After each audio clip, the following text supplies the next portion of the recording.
I'm a veteran.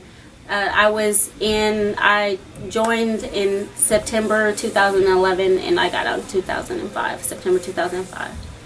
If I could go to Austin and talk to any of the legislators, I would want them to know that this affects everyone. This affects people that are poor and that are rich.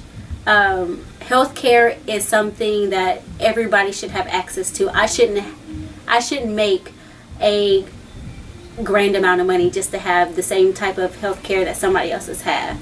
I'm a veteran, so I'm lucky. I shouldn't have to join the military to make sure that I have some type of medical service or coverage for the rest of my life.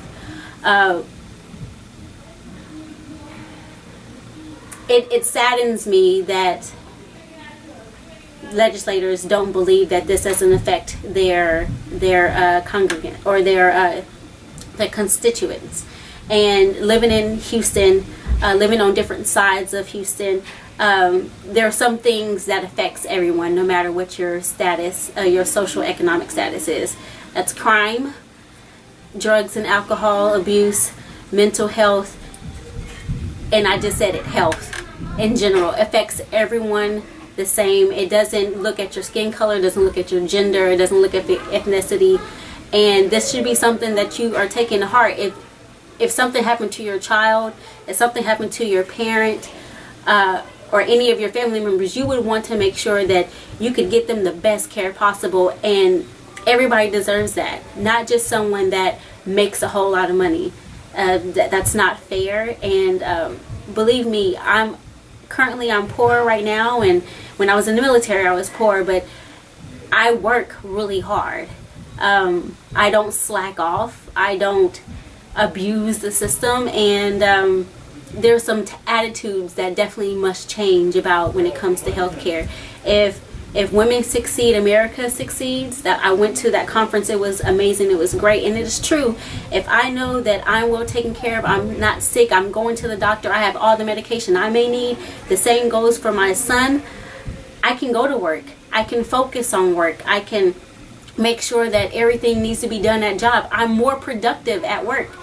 If I need to go to the optometrist and I haven't been in 2 or 3 years because I don't have insurance for that, or if I need to have a crown done and I'm having tooth pain, so I have to miss work for that.